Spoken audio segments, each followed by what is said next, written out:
వారంలో మేష రాశి వారికి గురువు యోగిస్తున్నారు 4వ స్థానంలో, శుక్రుడు యోగిస్తున్నారు, బుధుడు యోగిస్తున్నారు, రాహు యోగిస్తున్నాడు. 4 గ్రహాలు యోగిస్తున్నాయి.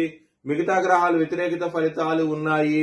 మరియు మేష రాశి వారికి శని భగవానుడు వ్యయ స్థానంలో ఉన్నారు. ఏలినాడి శని ఉన్నది. నల్ల నువ్వులు బ్రాహ్మణుడు దానం చేయండి, మంచి ఫలితాలంటూ ఉంటాయి. శివుణ్ణి ఆరాధించండి. శివుడు బోలాశంకరుడు. నవగ్రహాలన్నీ ఆయన ఆధీనంలో ఉంటాయి కాబట్టి శివుణ్ణి కనుక మీరు పూజిస్తే కనుక మంచి ఫలితాలంటూ వస్తాయి. సోమవారము, బుధవారము, శుక్రవారం రోజుల్లో ముఖ్యమైన పనులు స్టార్ట్ చేస్తే కనుక ఖచ్చితంగా విజయం సాధిస్తారు. శనివారం రోజున మాత్రం వ్యతిరేకత ఫలితాలు ఉన్నాయి. ధన నష్టం వచ్చే అవకాశం ఉంటది. ముఖ్యమైన పనులు స్టార్ట్ చేయకండి. మేష రాశి